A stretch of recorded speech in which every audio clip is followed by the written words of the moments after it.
On a Sunday night in July 2007, a 15-year-old girl named Shay McDonough came home from a friend's house 15 minutes before her curfew. She went straight to the back door to check if it was unlocked. It was. She left it that way, thinking her older brother would be coming home later that night. He wasn't. Her mother, Jeannie, had forgotten to tell her that Ryan had called earlier. He was spending the night at a friend's house, so the door stayed unlocked, and nobody checked it again. At 4 in the morning, Jeannie McDonough heard a sound, a muffled whimper through the wall, from her daughter's bedroom. She thought Shay was having a bad dream. Kevin McDonough got up. He opened the door, and he saw a black silhouette standing over his daughter. The man was dressed entirely in black, a mask over his face, a 15-inch hunting knife in his hand. He weighed 245 pounds, and he had been in the house waiting for hours.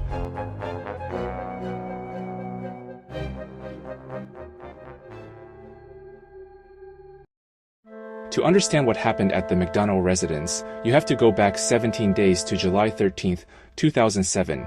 West Hanover Township, Pennsylvania is a suburb of Harrisburg.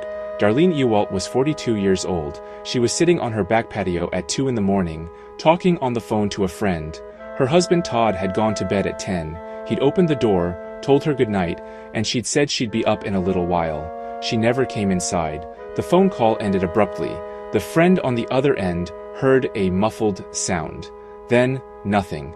Darlene had been slit across the throat and stabbed to death with a long knife. Her family was inside the house the entire time. Nobody heard anything. When the police arrived, they had no suspect, no motive, and no weapon. Just a woman killed on her own patio in a quiet neighborhood where nothing like this had ever happened. 4 days later, he did it again. July 17th, Conewago Township, York County, Pennsylvania, roughly 20 miles from the first attack. A woman named Patricia Brooks was sleeping on her couch. Someone broke in and stabbed her. She survived. The police in York County didn't immediately connect the attack to the murder of Darlene Ewalt. This one was in a different township, different county, and a different jurisdiction. This is the gap that killers live in, the space between jurisdictions where patterns go unrecognized. 12 days passed. July 29th, Bloomsbury, New Jersey, a small borough in Hunterdon County. Monica Massaro was 38 years old. She was in the bedroom of her duplex. Someone entered the home in the night. He cut her throat. He stabbed her in the head, the neck, and the chest. She was found the next day. 3 attacks, 2 states, 17 days. No connection had been made. The clock was running, and Lane was already driving north. Lejuly 29th into the early hours of July 30th, Chelmsford, Massachusetts, a town off Interstate 495, northwest of Boston. Adam Leroy Lane had been driving his truck route from North Carolina to New Hampshire for years.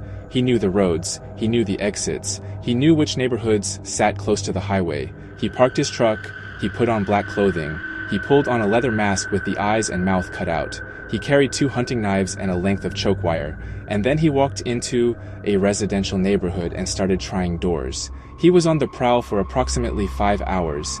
He tried at least 3 other houses before he found one that was unlocked, the McDonough house, the back door that Shay had left open for her brother.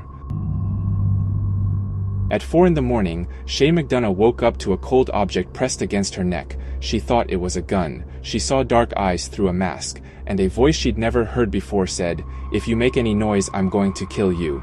She started kicking. She pushed her back against the bed, making as much noise as she could. Her father burst through the door.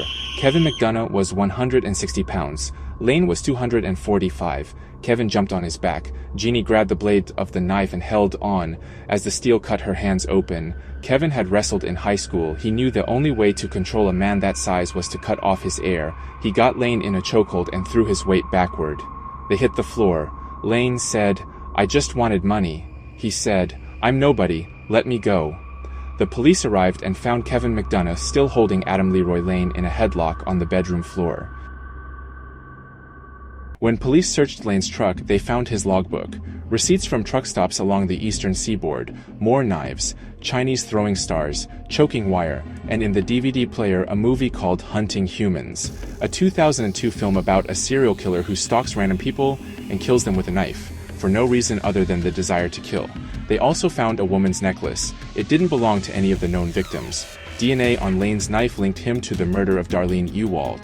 DNA on his gloves linked him to the attack on Patricia Brooks. The cases that had been sitting in separate jurisdictions that appeared to be unsolved and unconnected all converged on one man. In Pennsylvania, Lane pleaded guilty in order to avoid the death penalty. He was sentenced to life. New Jersey gave him 50 years for Monica Massaro.